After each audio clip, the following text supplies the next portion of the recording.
आपने सारे प्रश्न पूछे हैं, सारे के सारे महत्वपूर्ण प्रश्न हैं। मैं इन सारे प्रश्नों को एक एक करके लेता हूँ। सबसे पहले लेवल 1 में 2 स्टेज एग्जाम क्यों? 1,25,00,000 के आसपास स्टूडेंट्स ने अप्लाई किया है। इतनी बड़ी संख्या में देश भर में अगर रिक्रूटमेंट करना है तो आपको एक लेवल के एग्जाम से, सिंगल एग्जाम से करना बहुत मुश्किल है। फिर भी हम इसको री एग्जामिन करेंगे। इतनी बड़ी संख्या में 1,25,00,000 कैंडिडेट्स अगर हों तो कैसे उनको एक साथ सेम लेवल, सेम तरीके से, same level of hardness of question की, ये सब करना अति डिफिकल्ट। आप सब इस प्रक्रिया से गुजर चुके हो, आप भी समझते होंगे। इसलिए इसके दो, एक प्रीलिम एग्जाम और उसके बाद में एक कंप्यूटर बेस्ड टेस्ट 2 इस तरह से करके किया गया। वो नोटिस में लिखा गया था कि अगर जरूरत पड़ी, अगर परिस्थिति हुई तो उसके 2 लेवल किए जाएंगे। पहला ये। दूसरा आपका प्रश्न कि 10+2 में ग्रेजुएट्स को कैसे अलाउ करें। देखिए, किसी भी एग्जाम में मिनिमम क्वालिफिकेशन का स्टैंडर्ड होता है, मैक्सिमम क्वालिफिकेशन का नहीं होता है कभी भी। ये कानूनन कॉन्स्टिट्यूशनल व्यवस्था में हम लोग काम कर रहे हैं। कॉन्स्टिट्यूशनल व्यवस्था के हिसाब से हम मिनिमम प्रिस्क्राइब कर सकते हैं, मैक्सिमम प्रिस्क्राइब नहीं कर सकते। तो 10+2 के लिए जो क्वालिफिकेशन वाला स्केल है, उसमें अगर ग्रेजुएट बैठे हैं तो उसको रोकने का हमें कोई अधिकार नहीं है, किसी को कोई अधिकार नहीं है। अगर कोई नया इसके बारे में कोई नया न्यायपालिका की तरफ से कोई चीज आती तो अलग बात है, लेकिन हमारे पास कोई अधिकार नहीं है इसका। दूसरा विषय था ये। तीसरा विषय आपने रखा समय का। देखिए, शुरू में इसके लिए जो इस एग्जाम को कंडक्ट करने के लिए एप्लीकेशंस आई, दोनों के दोनों एग्जाम्स में 1 करोड़ से ज्यादा एप्लीकेशंस आई। 1 करोड़ से एप्लीकेशन ज्यादा आई तो जो एग्जामिनेशन कंडक्ट करने के लिए एजेंसी हमको हायर करनी थी, उसको हायर करने में टाइम लगा, 6 महीने से ज्यादा लगा। नेचुरली इतनी बड़ी संख्या में अगर एग्जाम करना है देश में तो अपने आप में वो एक बहुत बड़ा challenge. It's Himalayan task, it's a huge task, it's a very very big challenging task. तो एजेंसी को सेलेक्ट किया गया। सेलेक्ट करते करते कोरोना आ गया। कोरोना के फेज में देरी हुई, लेकिन फिर भी डिस्पाइट कोरोना तुरंत दिसंबर 2020 में एग्जाम की प्रोसेस चालू हुई। एग्जाम की प्रोसेस चालू हुई और despite second wave of corona फिर भी एग्जाम किया गया with all the precautions, all the safety things करके इसको लाए। जो दूसरा वाला ग्रुप बी का एग्जाम है उसमें कैट में चले गए थे बच्चे, क्योंकि करीब 5 लाख के आसपास एप्लीकेशन ऐसी थी जिसमें फोटोग्राफ प्रॉपर्ली मैच नहीं हो रहा था। तो नेचुरली अगर एप्लीकेशन में फोटोग्राफ मैच नहीं हो तो उसको आप एग्जाम में कैसे लोगे, तो वो विषय आया था। तो उस विषय के कारण लोग कैट में गए थे।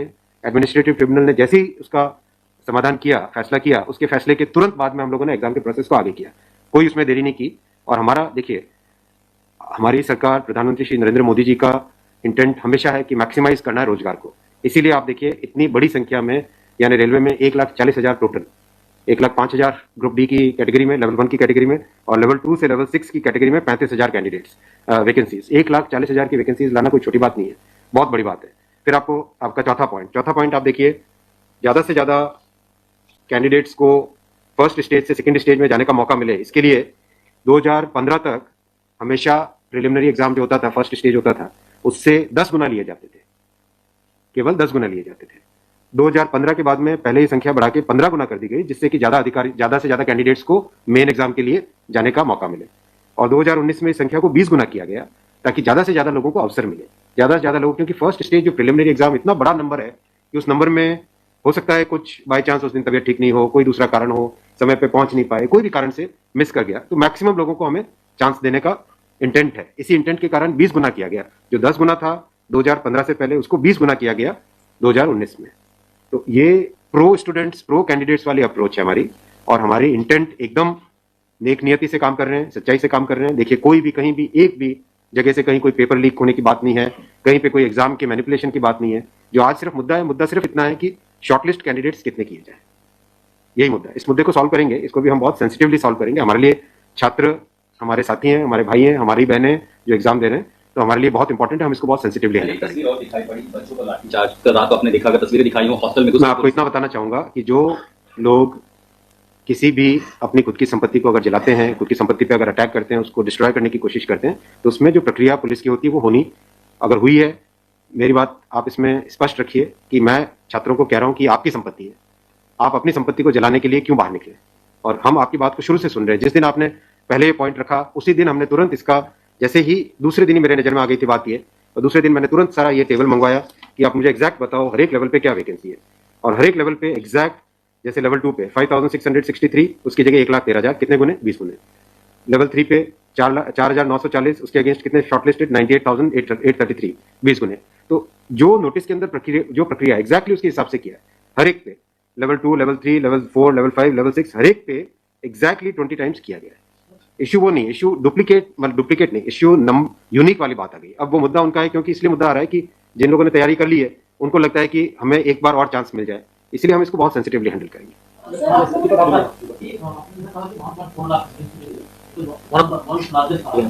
As of now, how many recruitment has happened and by when all these things will be done? Because it was announced. यही तो रिक्रूटमेंट चल रहा है। देखो इतना मैसिव, मैं आपको पूछूं कि वर्ल्ड का सबसे बड़ा एग्जाम कौन सा है? वर्ल्ड का अगर या इंडिया का भी अगर बड़े एग्जाम्स देखें तो बड़े एग्जाम्स में जेई बहुत बड़ा एग्जाम होता है, सिविल सर्विसेज बहुत बड़ा एग्जाम होता है, स्टाफ सिलेक्शन कमीशन का बहुत बड़ा एग्जाम। इन सब एग्जाम्स में एप्लीकेशन की संख्या होती है 5 से 7 लाख, 8 लाख, 10 लाख। यहाँ 1 करोड़ एप्लीकेशन है। आप ये तो देखिए ना कि कठिन कितना है। 1 करोड़ एप्लीकेशन, 1.25 करोड़ एप्लीकेशन, 1 करोड़ 25 लाख, 1 करोड़ 35 लाख उसमें समय लगता है। But this is something government was aware in a country where there is so much of unemployment and there will be vacancy like this. और इसीलिए तो टाइम तो इतना लगेगा। अगर आपको इस एग्जाम को ढंग से करना है इतना टाइम लगेगा, चाहे कोई करे। और उसके बाद भी आज देखा कि गया से आगजनी की तस्वीरें आ रही हैं, क्या ये कन्वे नहीं हो पा रहा है? कहाँ पर ये लैक ऑफ कम्युनिकेशन आपको लग रहा है या मैटर पॉलिटिसाइज हो चुका है? नहीं, कुछ लोग इसका गलत फायदा उठा रहे हैं और मैं उनसे भी निवेदन करूंगा कि छात्रों को भ्रमित न करें, कोई गलत इसका उपयोग न करें। ये छात्रों का मामला है, ये देश का मामला है, इसको हमें सेंसिटिवली हैंडल करना चाहिए और इसमें हर तरीके से संवेदनशीलता के साथ इस मामले को लेना चाहिए। सर, कुछ छात्रों के ऊपर एफआईआर भी दर्ज हुई है, कुछ पुलिस कस्टडी में भी अभी के समय में है, ऐसी खबरें आ रही हैं। आप खबरों की जांच करिए। देखो, जो पुलिस की प्रक्रिया है वो अलग चीज है। मैं अभी मुद्दा है जो उस मुद्दे को कैसे सॉल्व करें उस पर सोचना चाहिए, हमें फॉरवर्ड लुकिंग होना पड़ेगा। सर, मेरा एक सवाल है कि जिन राज्यों में हिंसा की खबरें या फिर जो रेल रोकने का जो मूवमेंट चल रहा है, ट्रैक पे स्टूडेंट बैठे हैं, क्या उन राज्यों के मुख्यमंत्री से आपकी बात हुई है और क्या कुछ आप लोग के संदर्भ में? बिल्कुल, सब जगह लॉ एंड ऑर्डर स्टेट का जो रोल होता है, राज्यों के मुख्यमंत्रियों ने भी बहुत संवेदनशीलता के साथ काम किया है और हम भी कॉन्स्टेंटली टच में हैं, कंटिन्यूसली टच में हैं। और जो आज कमेटी की बात भी सबके पास जा चुकी है ऑलरेडी, और मेरे ख्याल से ज़्यादातर जगह से स्टूडेंट्स ने इस विषय को स्वीकार भी किया है।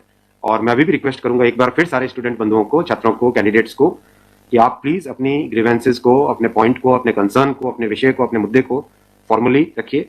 हम इसको एकदम संवेदनशीलता के साथ टैकल करेंगे।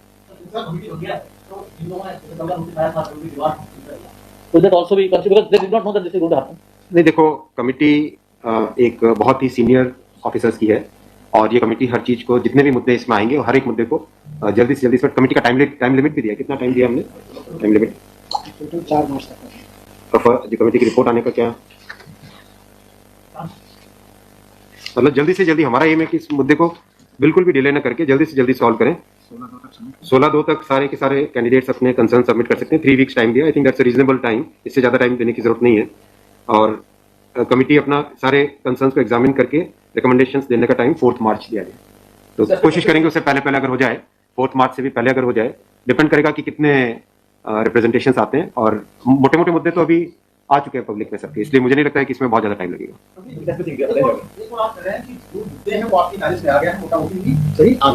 दूसरी ओर ये कि जो आपके पैरामीटर्स हैं उस पर सब कुछ सही तरीके से दिया गया है, उसी तरह से चार्ट किया गया है।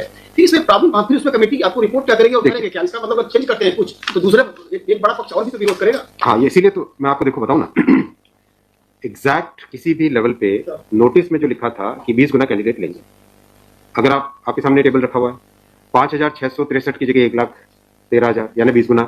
4,940 के लेवल 3 में 98,833 20 गुना। 161 के अगेंस्ट 3223 20 गुना। 17,393 347 3,47,676 20 गुना।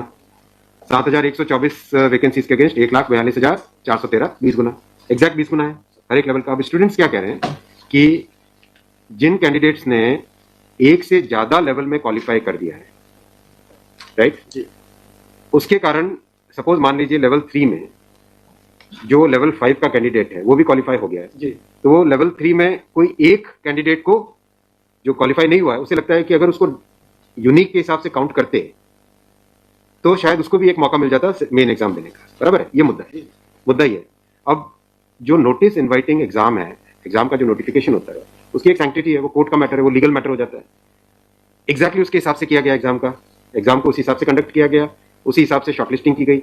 अब जब ये मुद्दा आया है तो इस मुद्दे को सॉल्व करने के लिए कोई ना कोई तो तरीका निकालना पड़ेगा, राइट। तो आपका जो प्रश्न है, आपका प्रश्न वैलिड है कि क्यों है। आपके सामने डेटा सामने रखे हुए हैं, डेटा आप सबके सामने है, बिल्कुल एग्जैक्ट डेटा है कोई, और ये डेटा हमने पहले दिन ही दे दिया था। जो टर्म कंडीशंस ऑलरेडी जब पब्लिसाइज किया जाता है, कोई पोस्ट होती है तो उसके टर्म कंडीशंस ऑलरेडी पहले से घोषित होता है, उसके आधार पर ही ये सब कुछ किया गया होगा। हाँ बिल्कुल। फिर ये कमेटी या आपको कुछ रास्ता आप नहीं दिख रहा है क्या? ये जो कमेटी रिपोर्ट देगी क्या उसके अगेंस्ट देगी जो आपके टर्म कंडीशंस पहले वाले थे? बात वही है ना कि आपकी बात, तो फिर लोग कोर्ट जाएंगे। हाँ बात वही, नहीं नहीं, अपने को तरीका ऐसा सॉल्व करना पड़ेगा, कोई तो ऐसा तरीका निकालना पड़ेगा जिससे कि जो लोग शॉर्टलिस्ट हुए हैं उनका भी करियर इफेक्ट ना हो, उनके प्रोस्पेक्ट्स भी कमजोर ना हो, और जो लोगों की ग्रीवेंस है उस ग्रीवेंस को तो एड्रेस करना पड़ेगा ना। छात्रों का मुद्दा है और लोगों ने अगर ग्रीवेंस रेज की है तो हमारी ड्यूटी है कि उसको हमें एड्रेस तो करना पड़ेगा ना। लेकिन आप देख रहे हैं आपके सामने ये टेबल है, एग्जैक्ट हर एक लेवल पे 20 टाइम्स है एग्जैक्ट। ये आप टेबल आप सब लोग देख लीजिए। और ये हमने जैसे ही शॉर्टलिस्टिंग हुई, कुछ लोगों ने मुद्दा उठाया, तुरंत मैंने आरआरबीज को क्लियर बोला था कि एग्जाम हमारी तरफ से एकदम ट्रांसपेरेंटली होना चाहिए और हर जगह एग्जैक्ट ये सब नंबर्स रखे गए। एक सवाल अगर आपके कंप्यूटर धन्यवाद। ठीक है।